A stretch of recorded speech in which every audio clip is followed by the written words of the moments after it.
सरकार खूब सारा पैसा छापकर गरीबी दूर क्यों नहीं कर देती? $1 की कीमत 85 रुपए होगी, ये कौन डिसाइड करता है? कोई भी कागज का टुकड़ा जिसे हम करेंसी कहते हैं इतना कीमती कैसे हो गया? आखिर है तो ये कागज ही।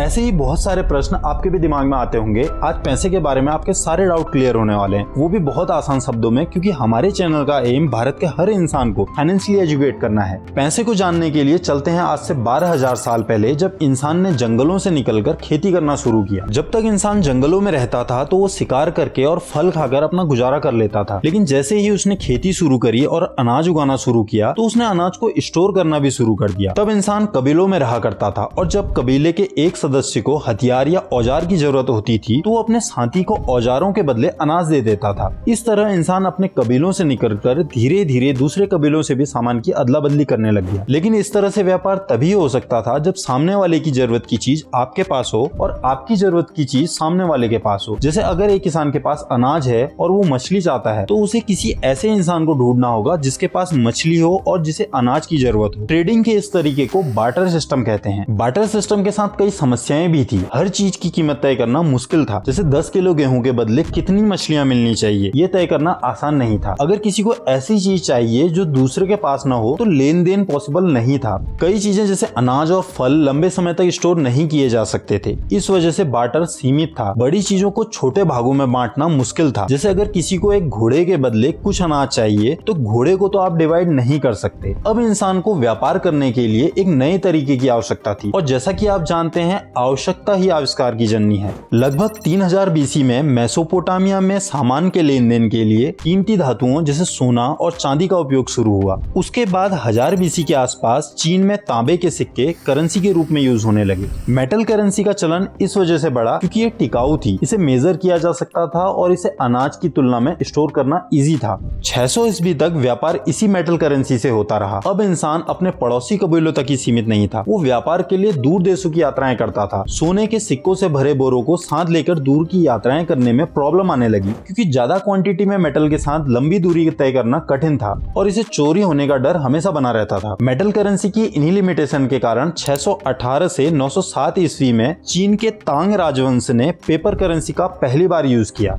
पेपर करेंसी आते ही व्यापार का तरीका पूरी तरह बदल गया। अब व्यापार करने के लिए बोरे भरकर यात्राएं करने की जरूरत नहीं थी। पेपर करेंसी की मदद से छोटे छोटे सामान को भी खरीदा जा सकता था। इसी वजह से धीरे धीरे सारी दुनिया ने पेपर करेंसी को अपना लिया। पेपर करेंसी को छापना आसान होता है, तो सरकार खूब सारा पैसा छापकर गरीबी दूर क्यों नहीं कर दी थी? सरकार ने पैसे छापने का काम RBI को दिया हुआ है। 2 कारण हैं जिनकी वजह से RBI अनलिमिटेड मनी प्रिंट नहीं कर सकता। First, minimum reserve system. इस सिस्टम के अनुसार RBI को हर समय कम से कम 200 करोड़ की संपत्ति बनाए रखनी होती है। इन 200 करोड़ में से 115 करोड़ गोल्ड के रूप में और बाकी 85 करोड़ रुपए फॉरेन करेंसी के रूप में होने चाहिए। इतनी संपत्ति रखने के बाद RBI इंडियन इकोनॉमी की जरूरत के हिसाब से नोट्स प्रिंट करती है। नोट में RBI गवर्नर का साइन किया हुआ एक वचन लिखा होता है। ये सिर्फ ये बताने को प्रिंट होता है कि RBI ने उस नोट की वैल्यू के बराबर गोल्ड अपने पास सेफ रखा हुआ है। इसका मतलब है कि वॉर, इन्फ्लेशन या डिप्रेशन जैसी किसी भी सिचुएशन में RBI आपको उस पैसे की वैल्यू के बराबर गोल्ड देने को रिस्पॉन्सिबल है। अब मान लो RBI के पास जितना एसेट है वो उससे ज्यादा के पैसे छापकर गरीबों में बांट दे, तो क्या होगा? ऐसे में RBI के पास उन नोट्स की वैल्यू के बराबर रिजर्व ही नहीं होगा, और किसी भी तरह के आर्थिक संकट में RBI जनता को नोट्स के बराबर वैल्यू प्रोवाइड नहीं कर पाएगा, और साथ ही ग्लोबल मार्केट में इंडियन रूपी की वैल्यू गिर जाएगी। इसको आसान भाषा से समझते हैं। एक रमेश नाम का व्यापारी है, उसके 4 लड़के हैं। दूसरे व्यापारियों से लेन देन के लिए ये खुद नहीं जाता बल्कि अपने लड़कों को ही भेज देता है। ये इन्हें पैसे नहीं देता, ये अपने लड़कों को कुछ कागज के टुकड़े देता है जिनमें अमाउंट लिख देता है, जैसे 500, 1000, 2000, 200, 100, और साथ ही उसके नीचे अपने साइन कर देता है। अब रमेश के बच्चे इन कागज के टुकड़ों को लेकर दूसरे व्यापारी के पास जाते हैं और जितने का सामान लेते हैं उस अमाउंट का कागज निकालकर व्यापारी को दे देते हैं। क्योंकि रमेश की मार्केट में बहुत अच्छी इमेज है और वो कई सालों से इसी तरह से व्यापार कर रहा है, इसलिए उसके साइन देखकर सभी व्यापारी सामान दे देते हैं। ऐसे ही रोज लड़के सामान लेते रहते हैं और कागज के टुकड़े दे आते हैं। महीने का आखिरी दिन आते आते सभी व्यापारियों के पास बहुत सारे साइन किए हुए कागज के टुकड़े जमा हो जाते हैं और वो इन्हें लेकर रमेश के पास जाते हैं।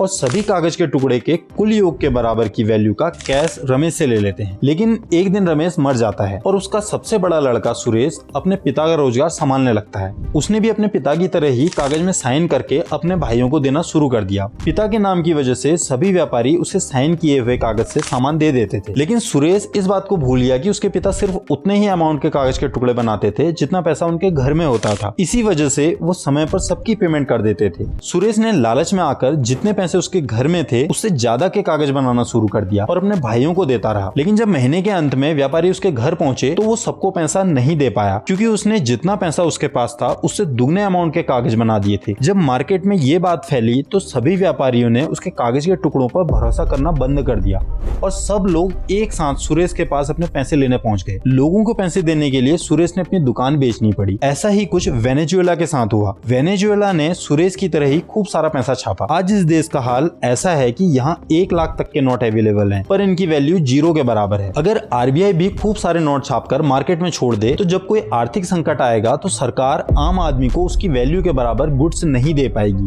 यही कारण है कि सरकार खूब सारा पैसा नहीं छापती है। और दूसरा कारण है इन्फ्लेशन। अगर आरबीआई खूब सारा पैसा छापे और आपके और हमारे सबके खाते में डाल दे और हम में से बहुत से लोग दूसरे ही दिन एप्पल स्टोर में जाएं और उन पैसों से आईफोन खरीद के ले आएं, तो अचानक से मार्केट के सारे आईफोन बिक जाएंगे, जिस वजह से मार्केट में आईफोन की डिमांड बढ़ जाएगी। अब सरकार ने सबके खाते में पैसे डाले होंगे तो दूसरे दिन बाकी के लोग भी आईफोन खरीदने जाएंगे। जितनी तेजी से आईफोन मार्केट से बिक रहे होंगे उतनी तेजी से एप्पल न्यू आईफोन नहीं बना पाएगी, जिस कारण जो रेस्ट स्टॉक होगा उसके रेट बढ़ जाएंगे। अगर इसके बाद भी आईफोन की डिमांड बनी रही तो एप्पल आईफोन की प्रोडक्शन बढ़ाने की कोशिश करेगी, जिसके लिए वो रॉ मटेरियल, मशीनरी और वर्कर को अधिक दाम पर भी हायर कर लेगी, क्योंकि आईफोन को महंगे दाम पर बेचने से उसके पास कस्टमर से ज्यादा पैसा आ रहा है और उसने डिमांड को भी पूरा करना है। अब अचानक से इतने सारे वर्कर आएंगे कहां से? क्योंकि सेम ऐसा ही सैमसंग के साथ भी हो रहा होगा या रेडमी या ओप्पो दूसरे मोबाइल मैन्युफैक्चरर के साथ भी हो रहा होगा। तो जो वर्कर 30,000 रुपए महीने में काम कर रहे थे उनको भी 50,000 रुपए महीना मिलने लगेगा, क्योंकि सब डिमांड और सप्लाई का खेल है। और इनके भी खाते में सरकार ने पैसे डाले हैं, लेकिन इनको आईफोन नहीं खरीदना। मान लो चलो ये गोल्ड खरीदते हैं, अब उसके भी रेट बढ़ेंगे क्योंकि वो भी लिमिटेड है। इस तरह हर चीज के दाम बढ़ जाएंगे। जो वर्कर 30,000 में काम कर रही थी वो 50,000 में काम कर रही है। जो आईफोन 50,000 में मिल रहा था वो 80,000 में मिल रहा है। तो सरकार के ज्यादा नोट छापने से पैसे की वैल्यू गिर जाएगी और महंगाई बढ़ जाएगी। कुछ इसी तरह का जिम्बाब्वे के साथ हुआ। जिम्बाब्वे ने अपने देश के आर्थिक संकट को दूर करने के लिए खूब सारा पैसा छापा,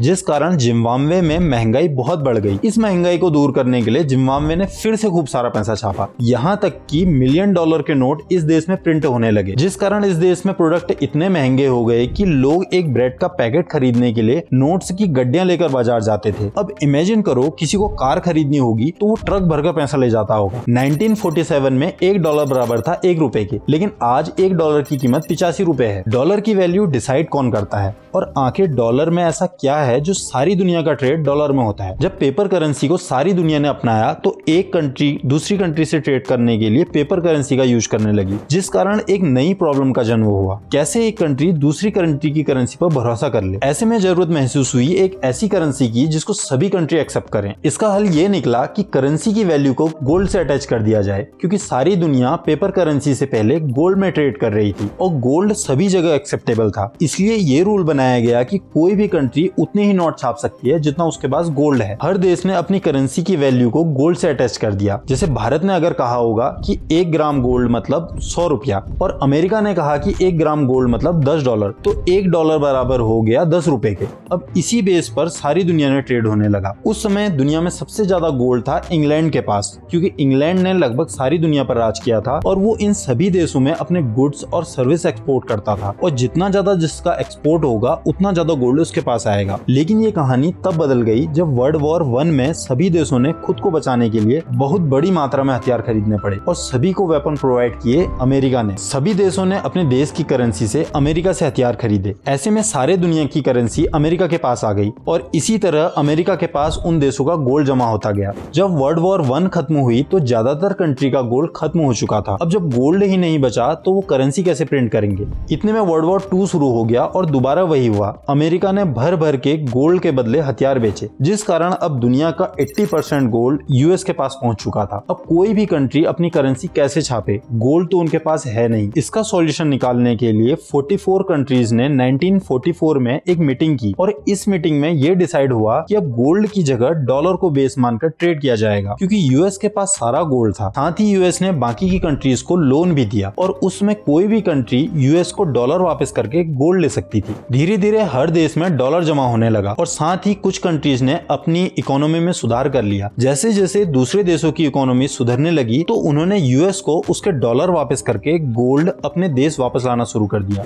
वियतनाम वॉर की वजह से अमेरिका की स्थिति पहले से खराब चल रही थी। उसने भी सुरेश की तरह गोल्ड से ज्यादा डॉलर प्रिंट किए हुए थे जो सारी दुनिया में घूम रहे थे और दूसरे देश उससे गोल्ड वापस ले जा रहे थे। इस वजह से यूएस की इकोनॉमी और ज्यादा गिरने लगी। अब यहाँ पर यूएस ने चालाकी दिखाई और 1971 में डॉलर को गोल्ड के लिंक से हटा दिया। मतलब अब डॉलर को गोल्ड से कन्वर्ट नहीं कर सकते। यूएस के इस डिसीजन से सारी दुनिया को झटका लगा, लेकिन अब तक यूएस सुपर पावर बन चुका था। सारी दुनिया में यूएस डॉलर पड़ा था, इसलिए सबकी मजबूरी बन गई यूएस डॉलर से ट्रेड करना। इसी वजह से डॉलर ग्लोबल करेंसी बन गया। किसी भी देश की करेंसी मजबूत होती है उसके एक्सपोर्ट से। भारत जितना ज्यादा माल दूसरे देशों को एक्सपोर्ट करेगा उतना ज्यादा डॉलर के रिजर्व उसके पास बढ़ेंगे और जितना ज्यादा दूसरे देशों से माल भारत को आएगा उतना ही डॉलर अपने देश से बाहर जाएगा। अभी भी हमारे देश का एक्सपोर्ट इंपोर्ट से कम है। ये एक कारण है जिसकी वजह से डॉलर ज्यादा मजबूत है। इसके साथ ही यूएस एक सुपर पावर है। यूएस की जिसके साथ नहीं बनती उस पर सैंक्शन लगा देता है, जिस कारण उस देश से दूसरे देश ट्रेड करने से बचते हैं। अब सभी को यूएस से ट्रेड करना पड़ता है। ये दूसरा कारण है जिस वजह से डॉलर की मांग बढ़ती है। सारा खेल मांग और आपूर्ति का है। डॉलर की मांग बढ़ रही है क्योंकि यूएस खुद को मजबूत किए जा रहा है। इस वजह से डॉलर भी मजबूत होता जा रहा है। ये कुछ कारण है जिस वजह से साल दर साल रुपी डॉलर के मुकाबले गिरता जा रहा है। क्या हमारा प्यारा भारत कभी सुपर पावर बन पाएगा?